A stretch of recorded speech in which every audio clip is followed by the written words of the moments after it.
BJP బలం Congress party ఎట్లా Congress party అనేది మాట్లాడేటువంటి ప్రయత్నం చేద్దాం మిత్రులు. నిన్న మనం దీని గురించి కొంత చర్చించుకున్నాము, బట్ ఇంకా కొంత క్లియర్గా చర్చించుకోవాల్సినటువంటి అవసరం ఉన్నది. బీజేపీ బీజేపీ బలము కాంగ్రెస్ పార్టీ. కాంగ్రెస్ పార్టీ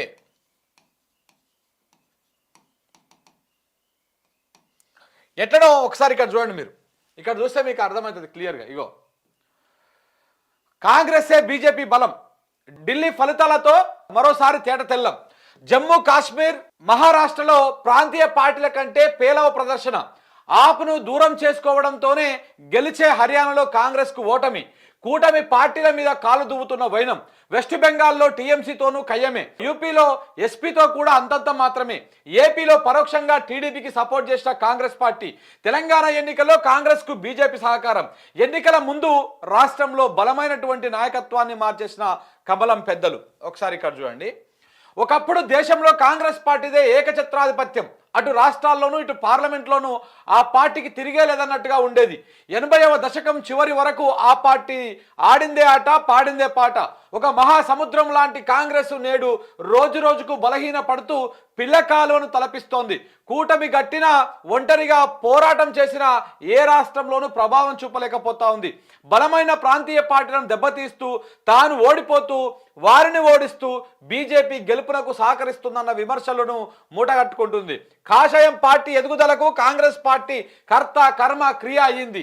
ఏ ఎన్నికలు వచ్చినా కమలదళాన్ని ఢీకొట్టలేక చతికిలబడుతుంది. ఒకప్పుడు దేశ రాజకీయాలను శాసించిన కాంగ్రెస్ ఇప్పుడు ఒక సాదా సీదా పార్టీగా మారింది. ఢిల్లీ ఎన్నికల ఫలితాలే దీనికి నిదర్శనంగా నిలుస్తా ఉన్నాయి. ఎక్కడెక్కడ? జమ్మూ కాశ్మీర్, మహారాష్ట్రలో కూడా. ఒకసారి మీరు ఇక్కడ చూస్తే జమ్మూ కాశ్మీర్లో కూడా అక్కడ ఉన్నటువంటి ప్రాంతీయ పార్టీది కానీ కాంగ్రెస్ పార్టీ ప్రదర్శన పెద్దగా ఏం లేదు. అదో అంతంత మాత్రంగానే అక్కడ ఉన్నది. అలాగనే మహారాష్ట్రలో కూడా సేమ్ అంతే. మహారాష్ట్రలో కూడా సేమ్ కాంగ్రెస్ ప్రభావం పెద్దగా ఏం లేదు. ప్రాంతీయ పార్టీలకు ఉన్నంత సీట్లు కూడా రాలేదు. ఏదైతే ప్రాంతీయ పార్టీలతోని శివసేన, ఉద్ధవ్ ఠాక్రే వర్గము, అలాగే శరద్ పవారు ఎన్సీపీ శరద్ పవార్ వర్గము, కాంగ్రెస్, ఇవన్నీ కలిసి ఒక కూటమిగా ఏర్పడ్డాయి. ఈ కూటమిలో ప్రాంతీయ పార్టీలుగా ఉన్నటువంటి ఎన్సీపీ కానీ లేకపోతే శివసేన కానీ, ఉద్ధవ్ ఠాక్రే శివసేన కానీ, వాళ్ళకు వచ్చినన్ని ఓట్లు కూడా కాంగ్రెస్ పార్టీకి రాలేదు.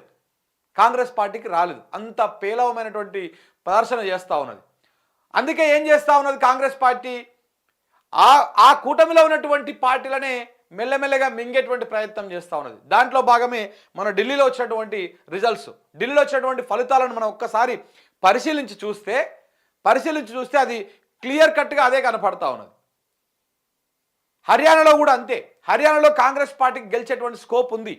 కానీ హర్యానా ఢిల్లీకి ఆనుకొనే ఉంటుంది కాబట్టి ఆప్ వాళ్ళు కూడా అక్కడ బలంగా ఉన్నారు కాబట్టి ఆప్ కూడా అడిగింది, మాకు కొన్ని సీట్లు ఇవ్వండి, 5ో 10ో ఇవ్వండి, మేము పోటీ చేస్తాము అని చెప్తే కాంగ్రెస్ పార్టీ ఇస్తేందుకు ఏమాత్రం కూడా ముందుకు రాలేదు.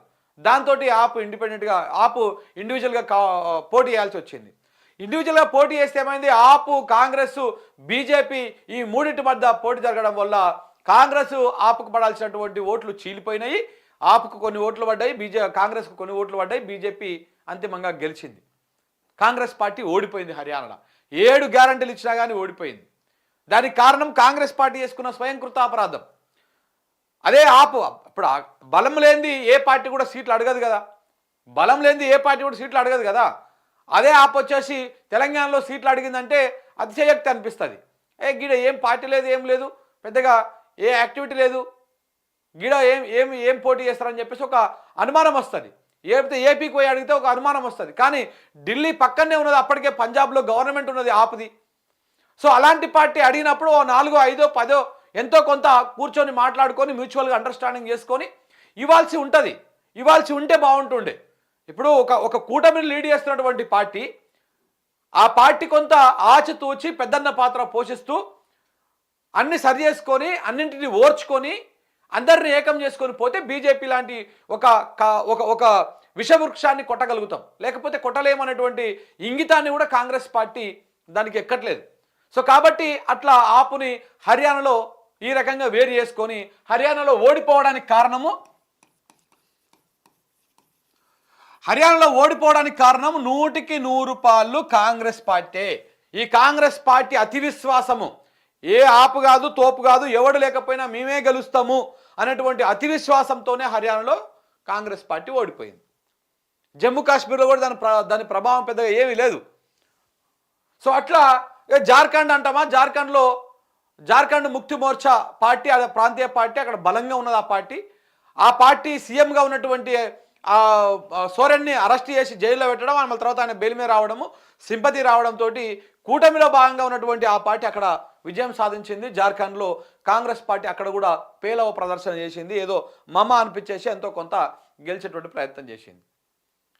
సో ఇట్లా హర్యానాలో పెట్టినటువంటి చిచ్చు ఇప్పుడు ఢిల్లీకి వచ్చింది. ఇప్పుడు హర్యానాలో కాంగ్రెస్ పార్టీ సీట్లు ఇవ్వమంటే ఇవ్వలేదు ఆప్కి.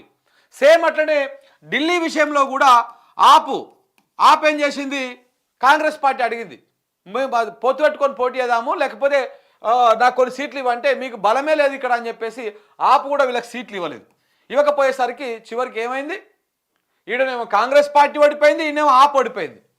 ఇప్పుడు ఆప్ను ఓడగొట్టడానికి కాంగ్రెస్ పార్టీ కుతకుతలాడుతూ ఉన్నది. ఎందుకు మనము కాంగ్రెస్సే బీజేపీ బలం అనేటువంటి వార్తను రాయాల్సి వచ్చిందో కూడా నేను మీకు వివరించేటువంటి ప్రయత్నం చేస్తాను. ఎందుకంటే ఇప్పుడు ఆప్ అనేది చాలా చోట్ల కాంగ్రెస్ పార్టీ ఓటు బ్యాంకుకు గండి కొడతా ఉన్నది. కాంగ్రెస్ పార్టీ చేతగాని తనాన్ని అది క్యాచ్ చేసుకుంటా ఉన్నది. కాంగ్రెస్ పార్టీ ఒక 10 సంవత్సరాల నుంచి దున్నపోతు మీద వానవాడట్టే ఏదో నిమ్మలంగా ఉన్నది. కానీ ఆపు చాప కింద నీరు లెక్క దేశవ్యాప్తంగా ఏ రాష్ట్రాల్లో స్కోప్ ఉందో ఆయా రాష్ట్రాల్లో అది ఎదిగేటువంటి ప్రయత్నం చేస్తూ ఉంది. ఇప్పుడు బీజేపీ భయపడేది కాంగ్రెస్ పార్టీకి కాదు. కాంగ్రెస్ పార్టీ అనే ముసలి పార్టీ, అది ఎప్పుడున్నా గదే మూస ధోరణిలో ఉండే, దాన్ని కొట్టడం పెద్ద సమస్యనే కాదు. కానీ బీజేపీకి బాగా తలనొప్పిగా మారినటువంటి పార్టీలు, ప్రాంతీయ పార్టీలు, ఆప్ కానీ ఇటు కొన్ని బలమైనటువంటి ప్రాంతీయ పార్టీలే బీజేపీకి తలనొప్పిగా మారుతూ ఉన్నాయి. బీజేపీ కంటే ముందు కాంగ్రెస్ పార్టీకి తలనొప్పిగా మారుతూ ఉన్నాయి. నేను మీకు ఒక ఎగ్జాంపుల్ చెప్తా. ఇదే ఆపును ఎందుకు అంతం చేయాలనుకుంటుంది కాంగ్రెస్ పార్టీ అంటే 2013లో జరిగినటువంటి ఎన్నికల్లో ఇదే కాంగ్రెస్ పార్టీ ప్రభుత్వాన్ని ఢిల్లీలో చిత్తుగా ఓడించి ఆప్ అధికారంలోకి వచ్చింది. ఆప్ పూర్తి స్థాయిలో అధికారంలోకి రాలే, అంటే మ్యాజిక్ ఫిగర్ రాలే, వాళ్ళకు 36 సీట్లు రాకపోయేసరికి వాళ్ళు ఒక 8 మంది సీట్లు గెలిచి 8 మందో 9 మందో గెలిస్తే కాంగ్రెస్ వాళ్ళు ఇదే కాంగ్రెస్ వాళ్ళతో కలుపుకొని ఈ ఆపు ప్రభుత్వాన్ని ఏర్పాటు చేసింది.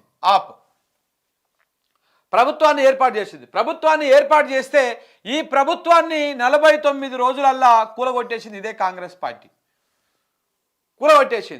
దాని తర్వాత 2014, 2013, 2014 ఈ సంవత్సరం మొత్తం కూడా రాష్ట్రపతి పాలన కొనసాగింది ఢిల్లీలో. 2015లో వచ్చినటువంటి ఎన్నికల్లో ఆపు బంపర్ మెజార్టీతో గెలిచింది. బంపర్ మెజార్టీ 70 స్థానాలల్లా 65 స్థానాలు దానికే వచ్చింది. 67 స్థానాలు, 65 కాదు, 67 స్థానాలతోటి ఆపు బంపర్ మెజార్టీతో గెలిచింది. కేవలం 3 స్థానాలకే మిగతా పార్టీలు పరిమితమైనవి. దాని తర్వాత 2020లో కూడా 63 స్థానాల్లో గెలిచింది. సో ఇట్లా 2 పర్యాయాలు విజయవంతంగా గెలుచుకుంటూ వచ్చింది. 15 సంవత్సరాల నుంచి కాంగ్రెస్ పార్టీ అక్కడ కంప్లీట్గా జీరోకు పడిపోయింది, ప్రాతినిధ్యం లేకుండా పోయింది. ఎంపీ ఎలక్షన్లలో లేదు, ఎమ్మెల్యే ఎలక్షన్లలో లేదు, మొత్తానికే పోయింది. ఒక పోని ఢిల్లీ ఒక్కటేనా ఆపు, ఆ పక్కన పంజాబ్లో కూడా పోయి ప్రభుత్వాన్ని ఏర్పాటు చేసింది. పంజాబ్లో కూడా ఆ ప్రభుత్వం ఉన్నది, అది కూడా కాంగ్రెస్ కంచుకోవడైనటువంటి ఆ పంజాబ్లో కూడా ఆప్ గెలిచింది. అది అయిపోయింది. అది అయిపోయాక హర్యానాలో కూడా ఆప్ పాగా వేసేందుకు ప్రయత్నాలు చేసింది, పాగా వేసింది కూడా. అక్కడ కూడా పార్టీ బలంగా ఉన్నది. ఇప్పుడు ఢిల్లీలో, పంజాబ్లో, హర్యానాలో ఇక్కడ 3 రాష్ట్రాల్లో బలంగా ఆప్ ఎదుగుతూ వస్తూ ఉన్నది. దాంతోపాటు గుజరాత్లో కూడా ఆప్ పోయి పోటీ చేసింది. అక్కడ కూడా కొంతమంది 15 మంది ఎమ్మెల్యేలు ఏమో గెలిచారు. అక్కడ ఆ గెలిచినటువంటి ఎమ్మెల్యేలు కూడా చివరికి ఇక అక్కడ ఉన్నటువంటి రాజకీయ పరిస్థితుల కారణంగా పోయి కొంతమంది బీజేపీలో జాయిన్ అయ్యారు.